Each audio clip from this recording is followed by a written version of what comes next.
Hello friends, welcome back to my channel. बहुत बहुत स्वागत है आप लोग को मेरे चैनल यूट्यूब स्टडी 2.0 पे। मैं हूं दिनेश और आज मैं आप लोगों के बीच फ्यूचर इंडेफिनिट टेंस लेकर आया हूं। फ्यूचर इंडेफिनिट टेंस जिसकी पहचान क्या है हिंदी में, आपका हिंदी में गा, गी और गे। ठीक है, गा, गी और गे हिंदी पहचान मिलेगी। जैसे मैं खाऊंगा, मैं जाऊंगा, मैं बनूंगा, ये सब फ्यूचर में काम होगा इसका। वैसे सेंटेंस का जिसमें सिर्फ गा, गी, ठीक है, ना ही रहा, रही के साथ गा, गी आएगा, ना ही या, ई, चुका, चुके के साथ गा, गी आएगा। सिर्फ गा, गी आएगा तो उसके साथ समझ जाना है कि फ्यूचर इंडेफिनिट टेंस का यूज किया जाता है।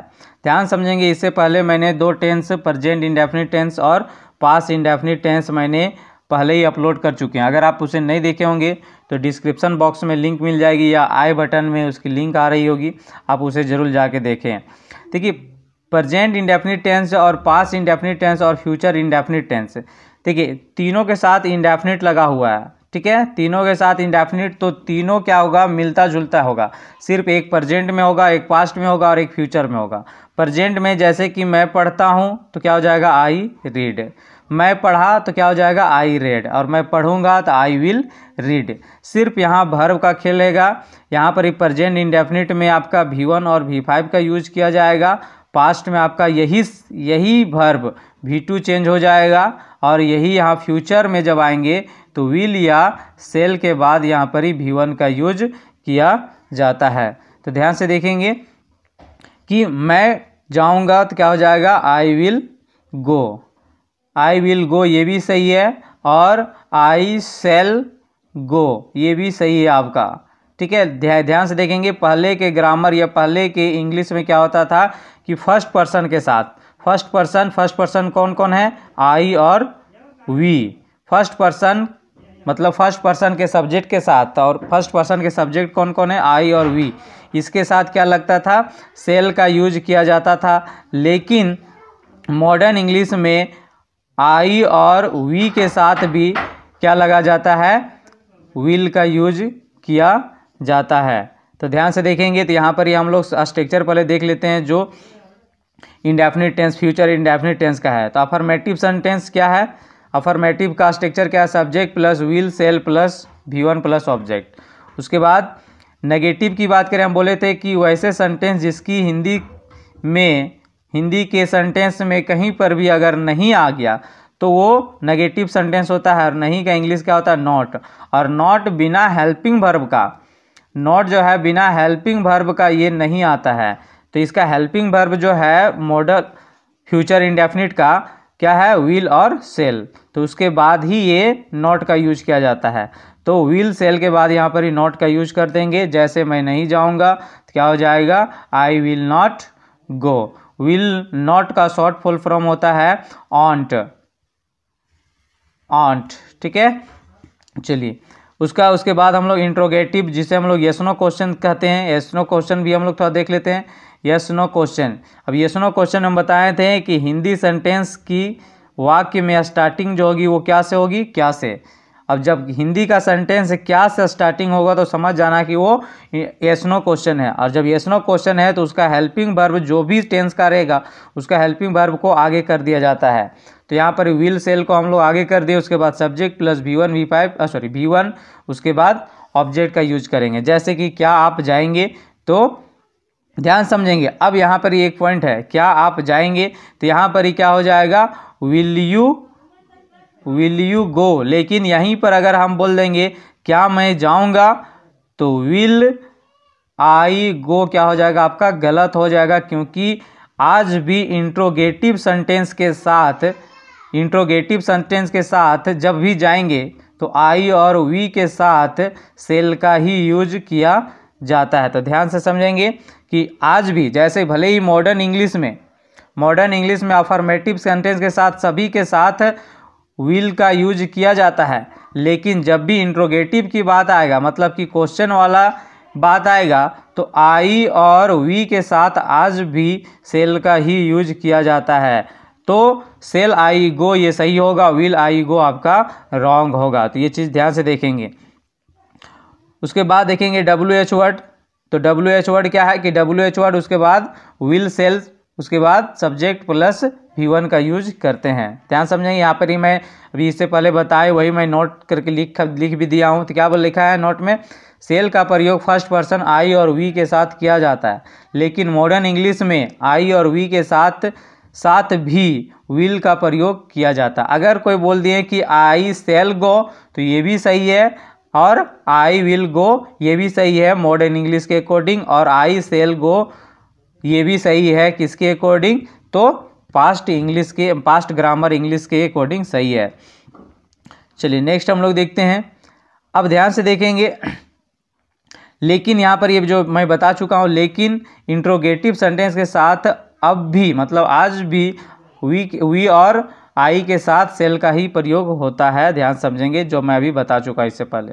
अब थोड़ी जो मैन इतना जो यहाँ से इतना सा रूल्स हर कोई को पता होता है, लेकिन मैन जो रूल आज का मेरा मोटो था इस वीडियो में डालने का, तो ये है मेरा। ध्यान समझेंगे, से देखेंगे क्या बोला, सेल का प्रयोग। ध्यान से देखेंगे, सेल का प्रयोग सेकेंड पर्सन, तो सेकेंड पर्सन क्या होती है, तो सेकेंड पर्सन के सब्जेक्ट के साथ यू, ठीक है, और थर्ड पर्सन के सब्जेक्ट के साथ जैसे कि ही सी इट दे के साथ, जैसे कि किस टाइप के सेंटेंस में, तो कमांड मतलब कि आदेश वाला सेंटेंस में, वादा मतलब प्रॉमिस, थ्रीट मतलब धमकी वाले सेंटेंस में, और मजबूरी कंपल्सन वाले सेंटेंस के साथ, ये सारे सब्जेक्ट के साथ ही सी इट दे के साथ भी सेल का प्रयोग किया जाता है। तो कहीं पर ही अगर यू सेल लिखा हो तो ये आपका गलत नहीं होगा, लेकिन आपको देखना है कि यू सेल के बाद यहाँ पर ही कौन सा वर्ड है, प्रॉमिस वाला वर्ड है, या फिर 310 वाला वर्ड है, या फिर आपका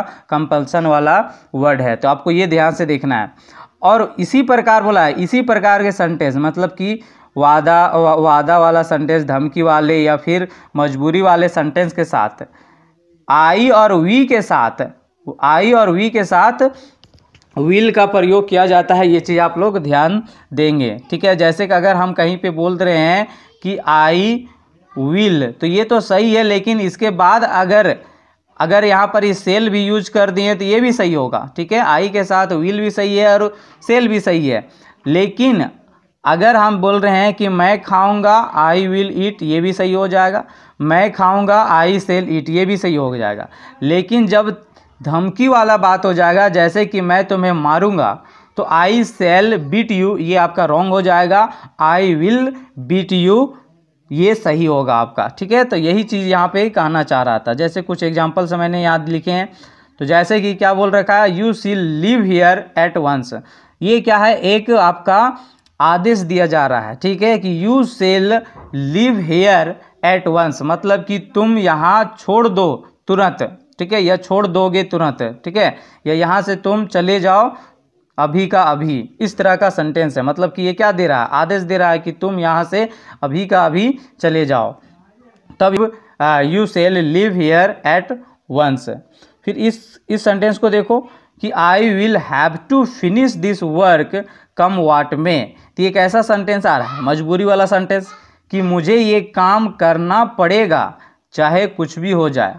तो यहाँ पर ही सेल का यूज करेंगे, I shall have to finish this work come what में, तो आपका रॉन्ग होगा, I will have to finish this work come what में, ये आपका सेंटेंस सही होगा। तो ये मेन मोटो था इस वीडियो को बनाने का, मेन मोटो था इस नोट्स के बारे में। तो इस नोट्स को आप लोग ध्यान से पढ़ेंगे और अपने से प्रैक्टिस करेंगे। उसके बाद मैंने ईरर पार्ट लेकर आऊँगा, तो उसमें मैंने ये सारे क्वेश्चन डालूंगा।